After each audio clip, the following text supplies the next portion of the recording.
Start in 3, 2, 1.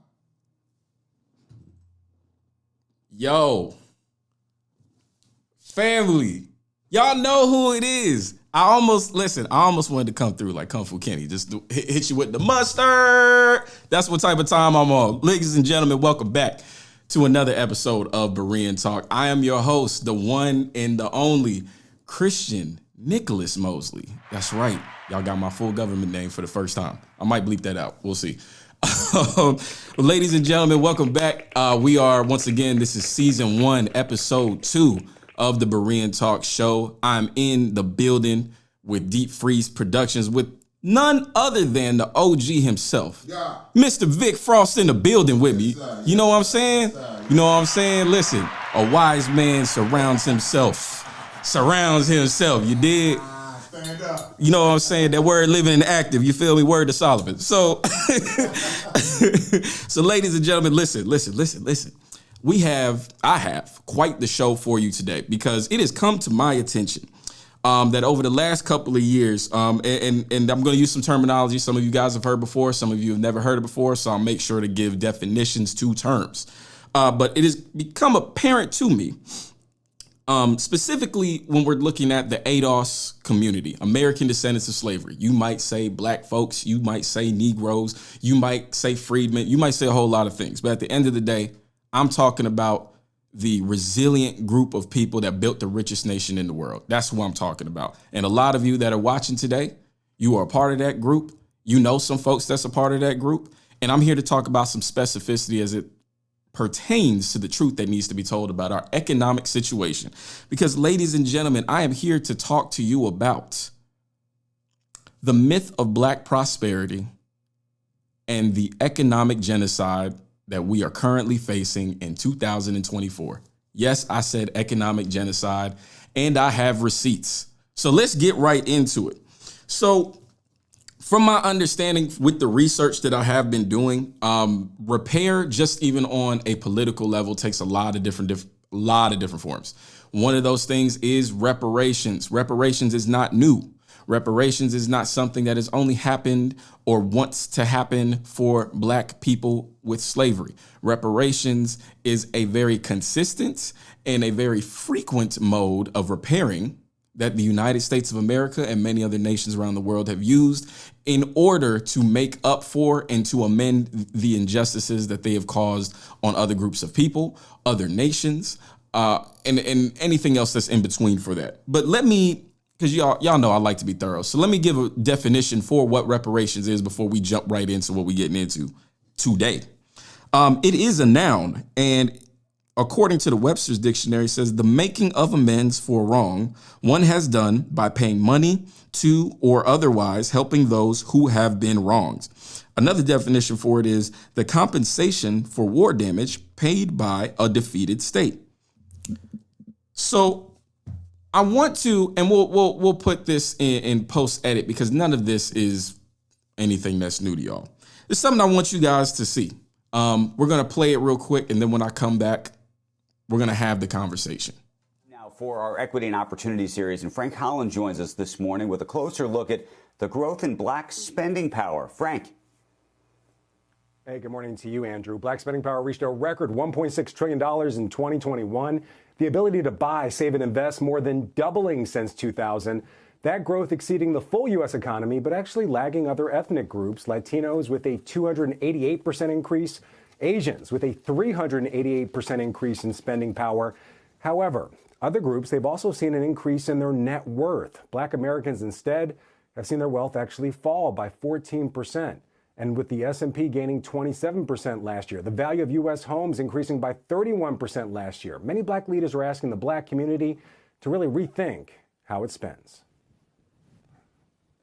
Save money to purchase the most important asset you'll probably ever own, and that's your home. And that to me is equally important. As I said, I'd put it right up there with arguing or campaigning for or supporting voting rights. I would love to see us spend more money in the stock market. Instead of buying the hottest new thing, buy the stock of the hottest new thing. And that's something that is something that you can also pass down generation to generation. Home ownership is typically the biggest wealth builder in the Black community. That's actually fallen more than 3% since 2000. And annually, Black families accumulate $300 billion less in wealth than white families, and they save $75 billion less. The racial wealth gap now at more than $11 trillion. Back over to you. Frankie, the statistics are startling and fascinating in so many different ways. Do business leaders and other experts have thoughts on how to stop the trend and what's really behind it? Yeah, of course. I mean, some of it is simply allocating more capital to assets that at least have the potential to appreciate, things like houses, stocks, and bonds. Other reasons are systemic, and that's why about 1 out of every 5 Black family has a negative net worth. Right now, systemic issues, redlining in housing, disparities in education, and other issues that are going to take a longer time to address. So, ladies and gentlemen, as you've seen that video about, what our spending power is as a people and all the different things that we need to do and don't need to be doing. How many of you, not y'all ain't in the building, but how many of you, and you know it, have heard these types of arguments that we need to build our own, that we need to come together with the resources that we have, and we need to get our own hospitals, we need to get our own grocery stores, and I'm all for that. A lot of us don't know what it takes to do something like that. A lot of us have not counted the cost in order to do something like that. So before we go any further, because y'all know this is Berean Talk, and I would be nothing without acknowledging the one who actually inspired me to do this, and that is the God of heaven, the God of the Bible, however you want to put it, because this is a very much, and I can stand on this is very much a Holy Spirit inspired platform, because I would not be doing this if I was not told to. But let me read something for y'all real quick that's going to set the stage for the rest of this show. It's in Jeremiah chapter 8, verse 9 through 11. Let's read. It says that the wise men are ashamed. They are afraid and taken. Lo, they have rejected the word of the Lord, and what wisdom is in them? Therefore will I give their wives unto others, and their fields to them that shall possess them. For everyone from the least even to the greatest is given unto covetousness, and from the prophets even unto the priests everyone dealeth falsely. For they have healed the hurt of the daughter of my people with sweet words, saying, peace, peace, when there is no peace.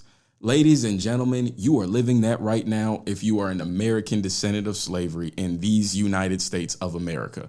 Because the harms that have been visited upon your people for generations and generations, the harms that you are currently enduring in a Biden administration, in a soon-to-be Trump administration, are not being talked about with a level of truth that I believe is doing justice to what your justice claim is.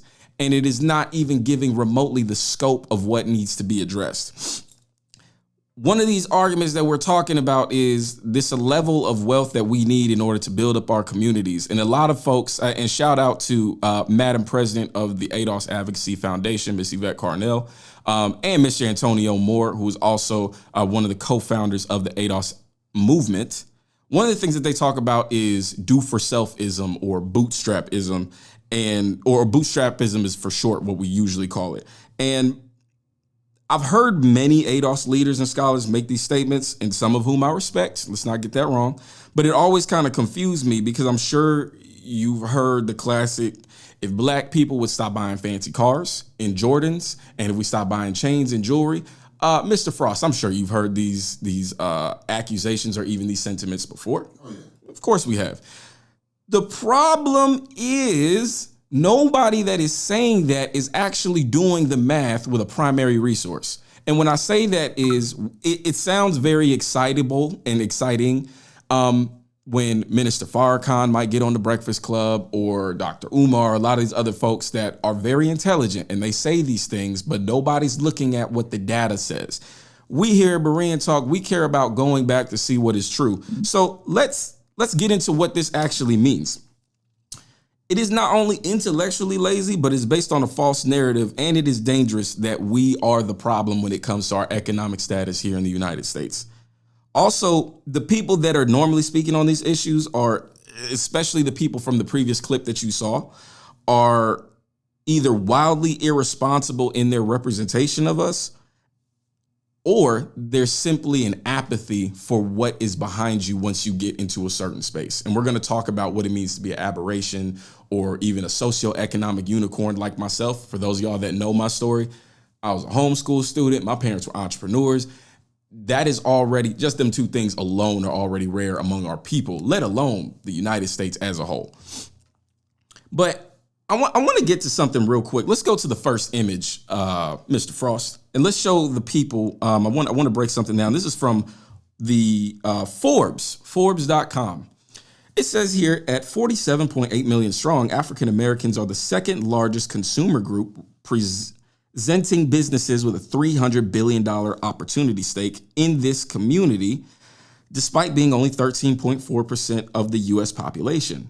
These black households accounted for just under 10% of the nation's total spending on goods and services in 2019, according to McKinsey. However, if companies interpret this data as proof that there's little to profit in serving black consumers, they are making a multi-billion-dollar mistake. So here's the reality, ladies and gentlemen.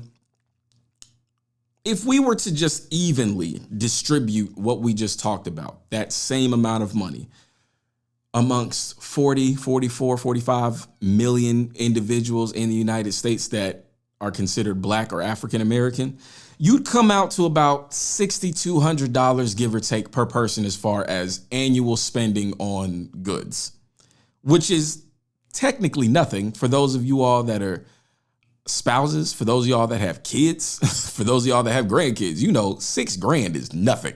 That could be gone in a semester or half a semester for all I know. Our spending power now is supposedly $1.6 trillion.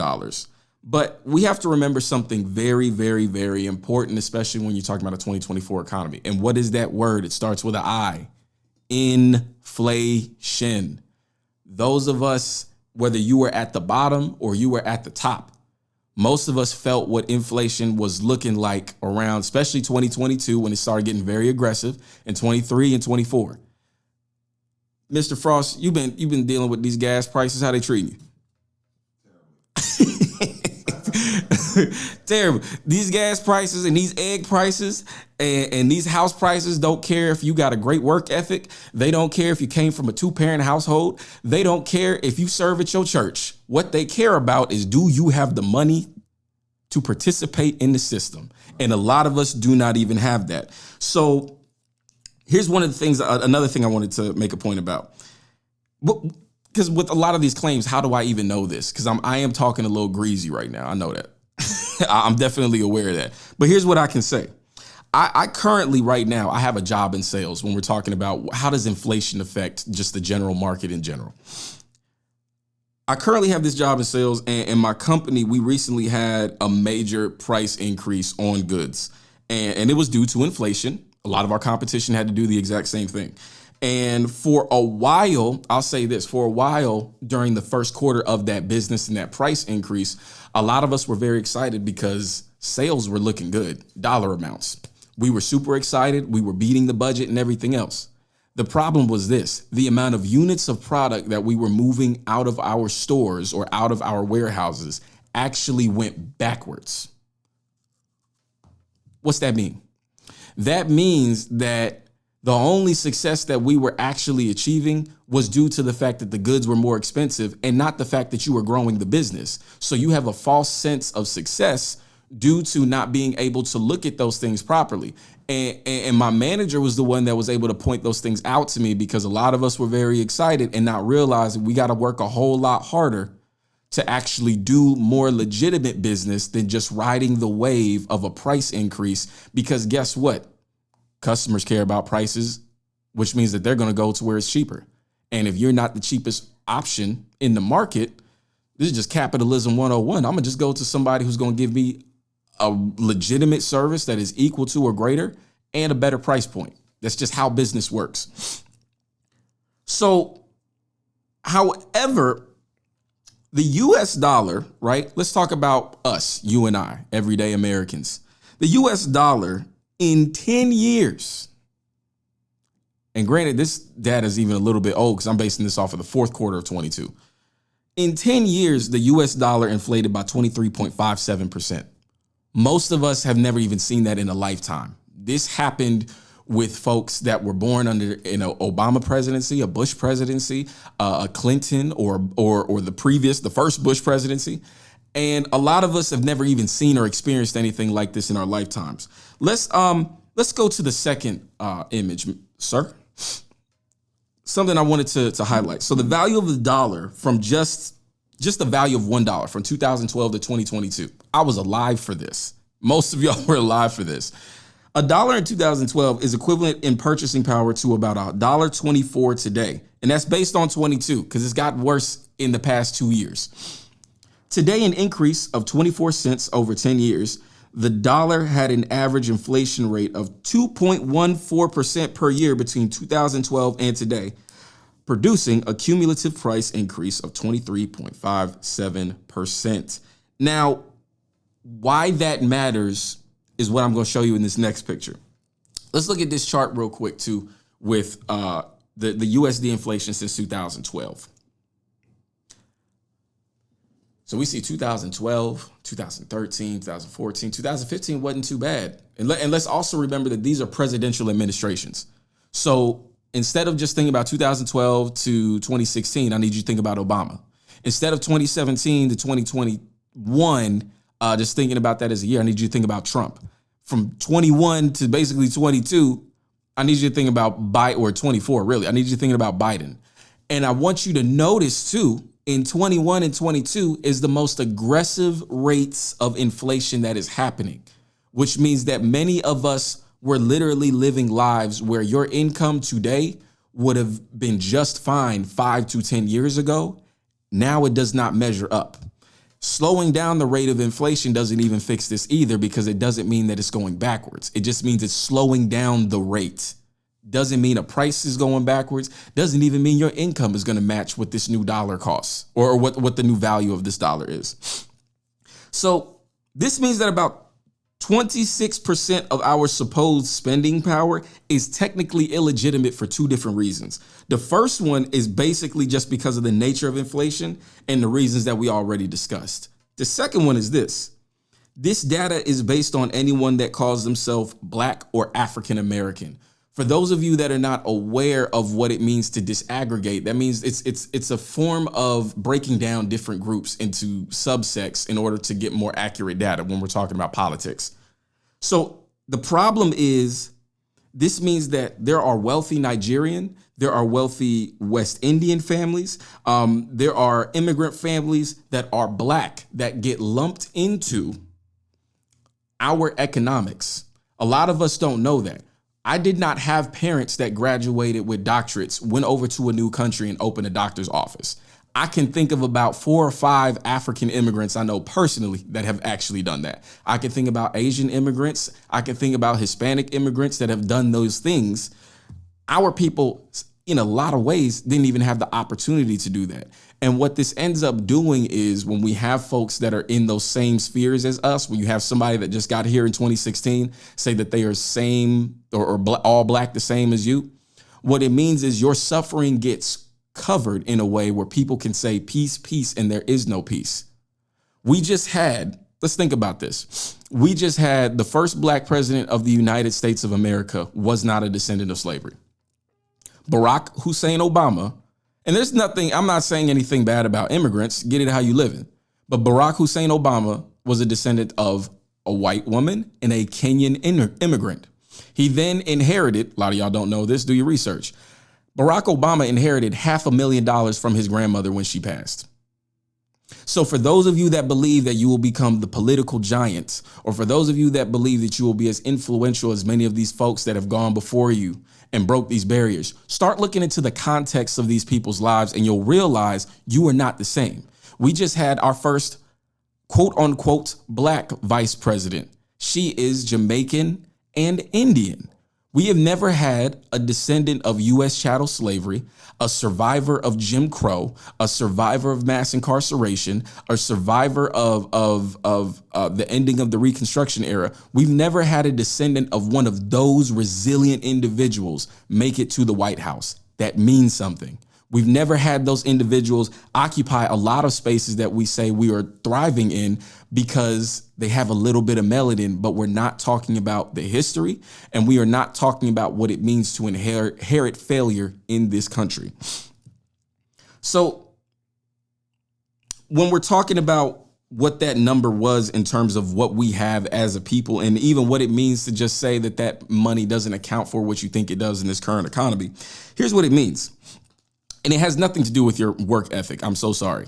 I find it very ironic that a group of people that built the richest nation in the world for free are now being called lazy because we want to get paid for it. Go figure. It is because they never, and this is what I'm talking about, they never had to bear the cost of building this nation and then being locked out of what they built. So the black excellence that we're talking so much about with that 1.6 trillion in spending power, when you do the math, according to just what the inflation rate is, according to 2022, you got about $416 billion that is not even real within that 10-year span.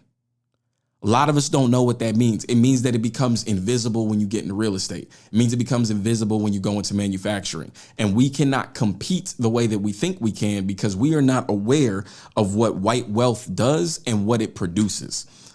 So, and I want to explain too why that bootstrapism is, as far as do it yourself, why this is based on a false narrative. And let me get right into this. The reason it's based on a false narrative is because of this. And I'm gonna make a really bold statement. I'm gonna make a bold statement, but I will back it up. It is almost impossible to be American and not be racist towards the American descendant of slavery. This has nothing to do with whether or not you use the N-word when you're at home. I feel like that's a very sophomoric understanding of what white supremacy is and what the U.S. caste system is in general. It's far deeper and far more detrimental than just getting called a name or being looked at while you're in a CVS or some sort of expensive department store. The reason I say that this is proven false is because notice that I don't say that you have to be white or any other ethnicity. I say American because our culture is so steeped in racism that you can't even avoid internalizing false narratives about American descendants of slavery. When you speak to immigrants, when you speak to even folks that are not in our community, whether they're white, whether they're Hispanic, if they don't have a actual face-to-face interactions and face-to-face relationships with our community, they often only pull what they know from us or about us from movies, from TV shows, and from the news. Last time I checked, those forms of media do not do a very good job at representing who we are as a people and what we've contributed to this nation. And because of that, there is a level of apathy and disrespect that people are allowed to come in here with in order to go and build and do what they need to do. And it is socially acceptable. There is no other group of people in this country that have to deal with the level of disrespect that we have to deal with. Might I remind you, Miss Kamala Harris, on the night of losing the presidential election, want to make this very clear. She didn't go to Stanford. She didn't go to UCLA. She didn't go to NYU. She went to Howard University. If you understand who Howard University is, what that institution has contributed to us as a people, you understand the level of disrespect for a presidential candidate to come to that space and when she loses does not have enough respect to even address you. That would not happen in any other institution, but it'll happen in yours. And we allowed it. I looked at the faces of many of those ADOS students or black students that were there and the sadness and the despair that I saw on them. And your VP, your auntie, as they try to convince us she was, your mom, your sister wouldn't even speak to you. My family doesn't move like that. And I'd like to hope and I pray to God that yours doesn't. But that woman, in the words of Mr. Duckworth, is not like us. Let's get back to the show. So there is always an exception to the rule when I'm talking about the way that economics are handled in this country. But I want to show you guys something about when we talk about how black people spend their money. Let's do a simple breakdown of what that looks like. Let's pull up the next image. This right here is a breakdown of income based on someone who makes about $36,000 to $40,000 a year in the United States. And this is for Black folks specifically. Now, I want you to notice what you're seeing right here. When you look at that chart, in that pie graph, what's that biggest part on there? You see housing, transportation, food, personal insurance, healthcare. Let's go to the next image and start looking at what these breakdowns look like. Because a lot of us say that our people need to do this and do that, and a lot of us have not taken the time to understand what our people are currently facing. This particular income bracket is what many ADOS families, including myself at one point, are living like on a regular basis. They could be young folks, they could be older folks, they could be folks with grandkids. A lot of us are living like this. So let's look at this breakdown of what we spend our money on since we are so irresponsible. Let's look at the total food. This ain't eating out. This isn't going to a restaurant. This is I need to feed myself or I will die. $5,825 on a $36,000 budget per year, by the way. Let's look at alcoholic beverages, 168. So all of those bottles of Ciroc and Dos Equis and all the other things that you think that we're buying in these clubs on Instagram, the US government is telling you that's not real. Let's keep going. Let's look at housing, $13,529. That could be a mortgage, that could be rent, but you need somewhere to live because it's not expected for you to live an American life and be homeless. Let's look at apparel and services, transportation, healthcare, entertainment. So this is why I say that this is intellectually lazy and dishonest to not address this breakdown right here. If most of your people live on this level, you have to speak to what they can actually handle as far as dealing with a solution for their current condition. 37.4% was housing, 16% was food, another 16% is transportation, 5% is healthcare if you can afford it, 10% is personal insurance and pensions if you got a job that offers that, 1.4% is education. And that's not an accident or our fault. It's not because we don't care about education. 3.7% is cash contributions. That could be anything from a donation to your tithes at church. And then 0.9% is personal care. In other words, ladies and gentlemen, I need you to understand something very clearly, is that 91.1% of your average ADOS person's budget is being used on survival. You haven't paid for a Netflix subscription yet. You haven't even bought clothes. All of these, you haven't stood in line at the mall for the new $500 Jordans. You haven't done any of those things. And even the thought that we're always buying these expensive shoes. I love a good shoe like anybody else. The most I spent was like $200 on some dress shoes, and I was overseas. That's not a thing that a lot of us do. Many of us are very actually financially savvy as far as saving. And one of the things that I also want to address too is that it's going to get worse when we talk about this breakdown. Look at your neighbor and say it gets worse. Let's look at this. Let's look at another breakdown real quick on the next slide. This one right here, I'm gonna give credit where it's due. Shout out to the amazing Mr. Antonio Moore of Tone Talks. Go check out his YouTube channel, Tone Talks, and check out his website, tonetalks.org. He's contributed a lot of incredible things, including the wealth report that he did for Duke University with Dr. Sandy Darity and others, as well as the Emmy Award winning documentary on Freeway Rick Ross, the Rick Ross, not the dude that stole the name, the original OG. So when we look at this wealth chart, I want to break down what it is that you're looking at right here. So those red numbers right there, that is the percentage of Black Americans, ADOS Americans, that live at that particular income level. We're not even talking about wealth at this point. This is just income. 58.68% Basically 59%, we'll round up. 59% of Black Americans don't make between $12,500 up to $37,499. If you go up just a little bit more, 89.2% of all Black Americans in the United States will not make more than $87,000 a year. And in this economy, that's barely keeping your head above water if you are considering having a family, if you are considering having a house, if you are considering really doing anything in America that is worthwhile, unless you're just single. You can't live like this.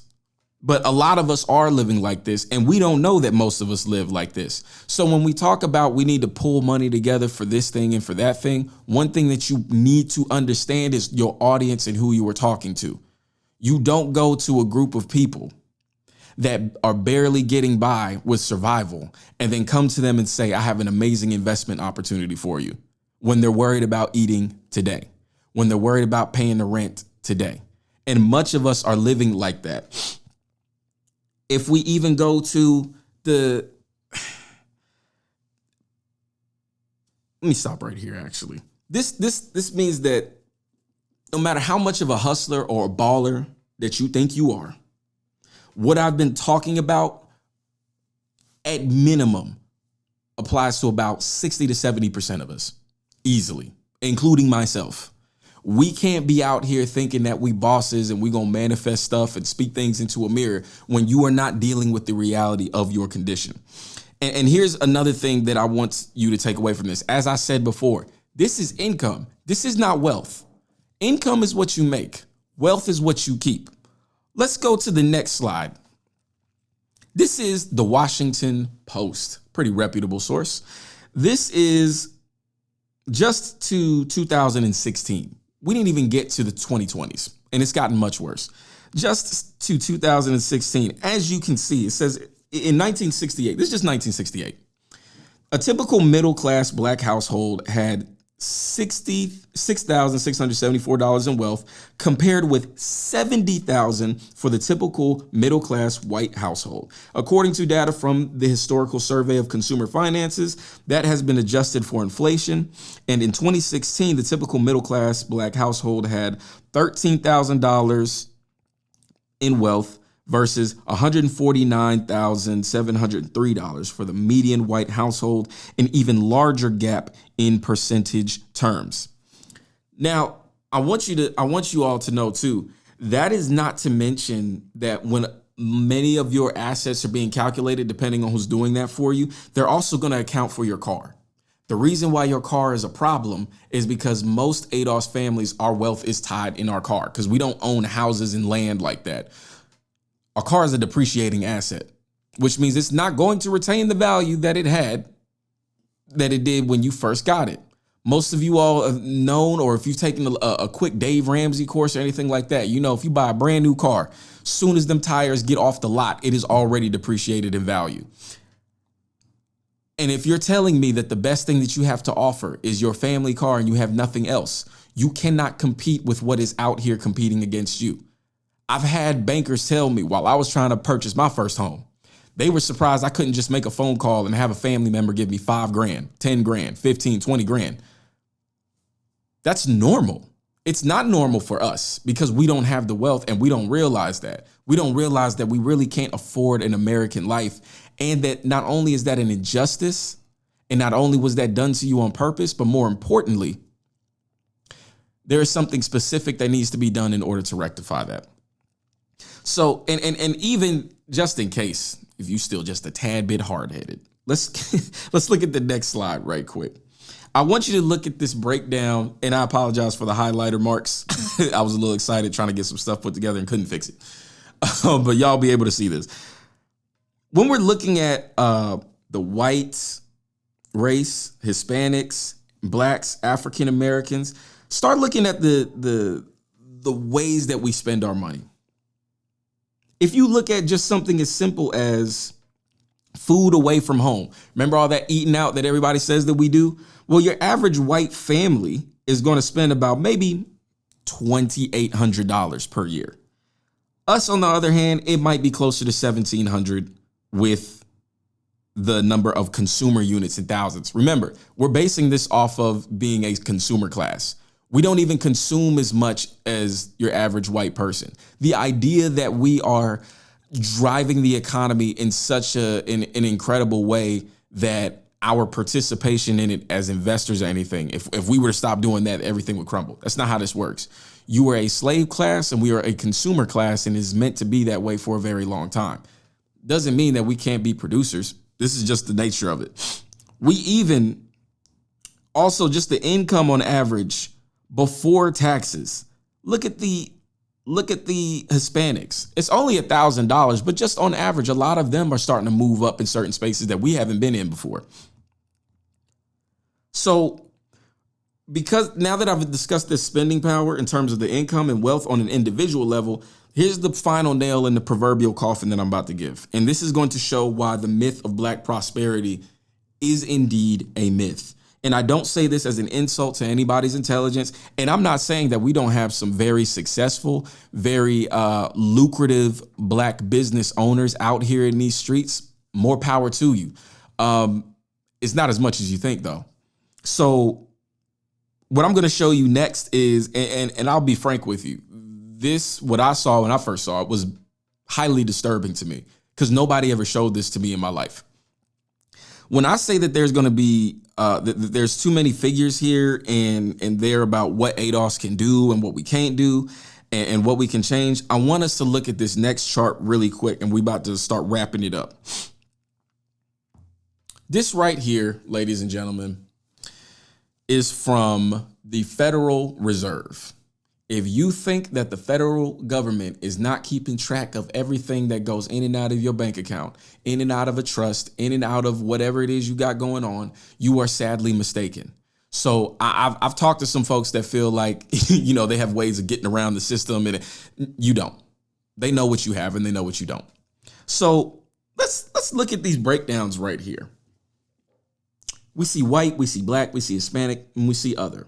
These account for the different ethnic or racial groups that you want to put here in the United States. These numbers are not billions, they are in the trillions. When you look at what white America has, real estate, 28.7 trillion, consumer durables, 5.6 trillion, corporate equities and mutual fund shares, 38.6 or 38 trillion, pension entitlements, another 24.9 trillion, private businesses, 13.2 trillion, and other assets. This could be a whole lot of different things, 20.6. Now let's look at Black folks. We got real estate, 2.32 trillion. By the way, this is from the third or fourth quarter of 2022.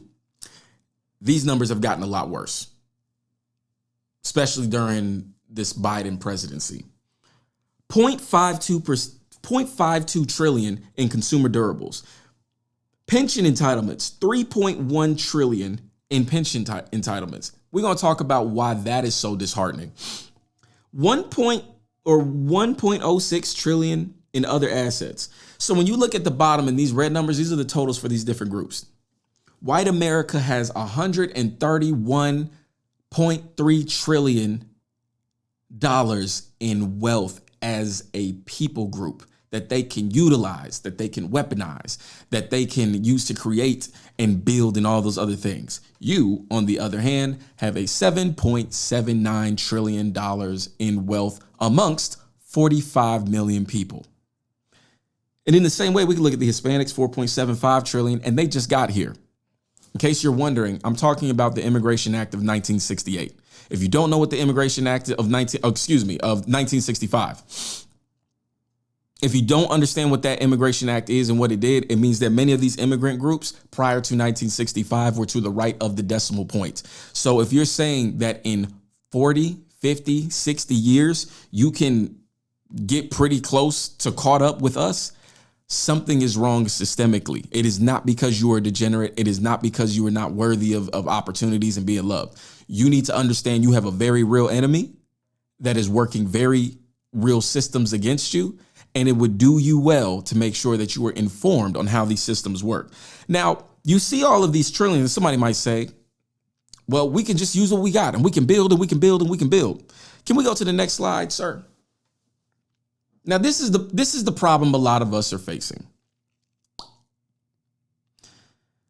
$131.39 trillion of that wealth that we talked about for white folks, much of this is being stored in different generations.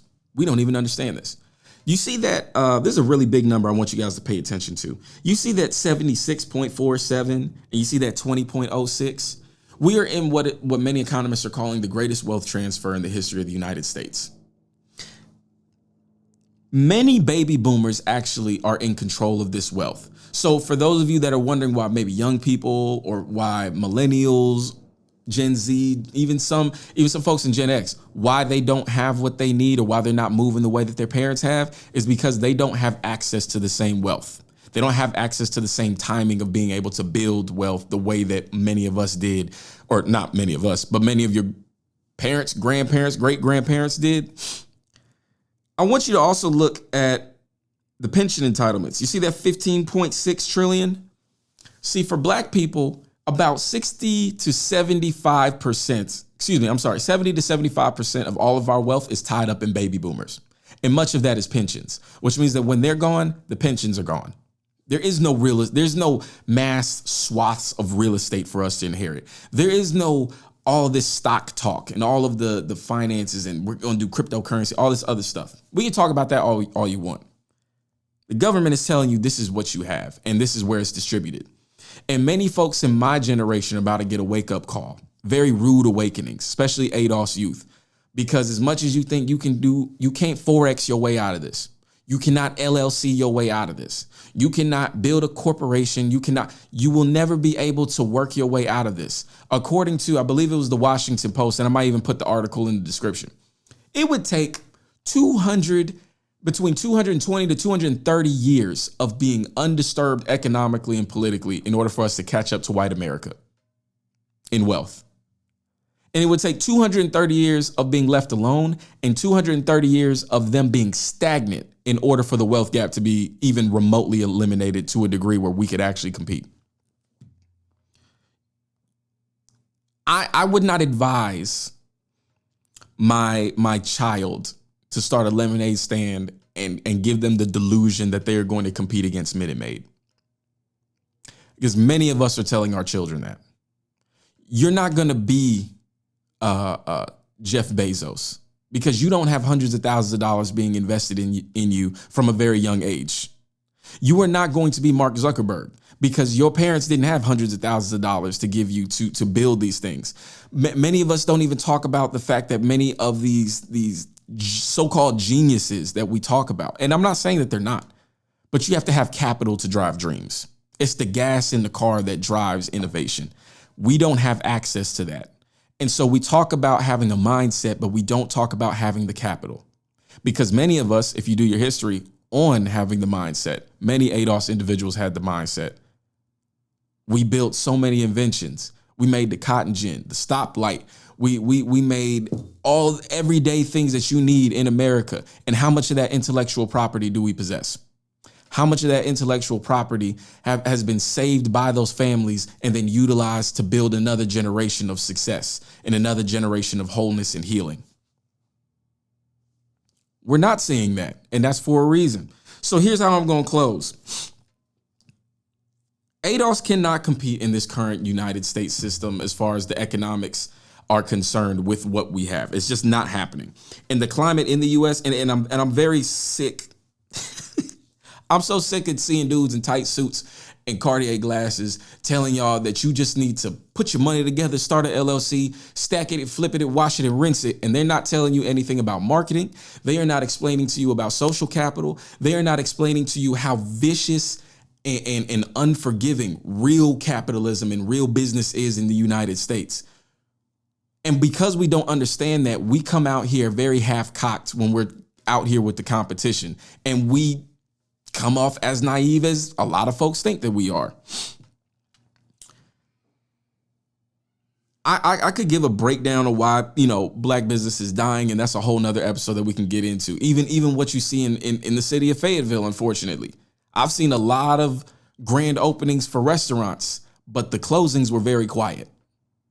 And it's happening all over the city. And that's no slight to the business owners. That's no slight to the people that love the business, love the food, the ambiance, or whatever. But you have to understand what time it is and where you're living at.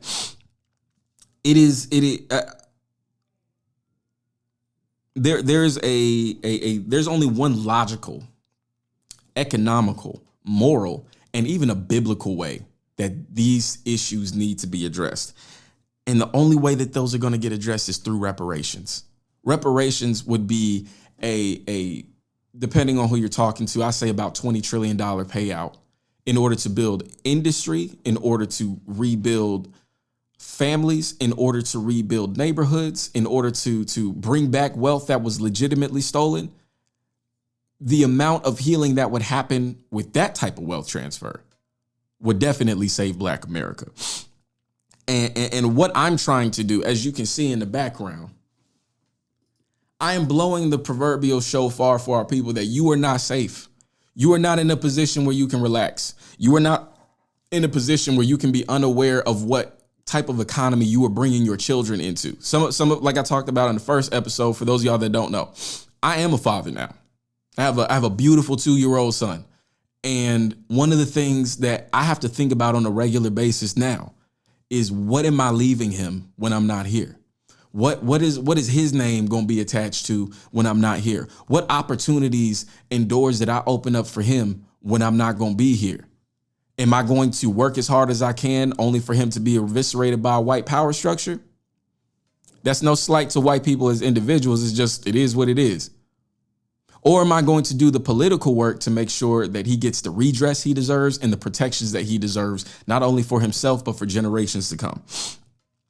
And so, like I said before, we can't continue to go around saying peace, peace when there is no peace. Black people, my ADOS brothers and sisters, understand this. This is not your fault. You're not a degenerate. You are broken. You have been abused. We do have trauma, but this is not your fault. And you are not unworthy of being loved, and love in a real way. And I'll end with this quote. Dr. Martin Luther King Jr. said this. He said that power without love is reckless and abusive. And love without power is sentimental and anemic. And ladies and gentlemen, if you really love your people, you're going to talk about the very serious, very real solutions that need to happen for your people. Yeah, you might be the only one, but be willing to stand up for truth and divided than being unified under falsehood. So ladies and gentlemen, I hope you enjoyed the show. I hope you got a lot of great information from this. And listen, like I said, I'm back, baby. It's going to be a whole lot more of these. If you have any ideas or things that you want me to expound upon in later episodes, or other things that you want me to do, make sure you DM me on my various social media platforms, all in the description. Make sure you leave a comment. Make sure that you like, subscribe, and support the show. I know a lot of you I've spoken to on individually. You want to see something in media that's different. You want to see something that is talking about objective truth. You want to see somebody that cares more about the truth than their own personal agenda. I'm going to do my best to be that person for you if you're willing to rock with me and support me. So continue to support, continue to share with your loved ones, and go check out some of the things that I'm talking about. Go deeper into the articles, go deeper into the data, because I promise you, this is a rabbit hole that you need to be in, because there's truth in there. So till my next appearance out here in these internet streets, ladies and gentlemen, pieces and blessings. I love y'all.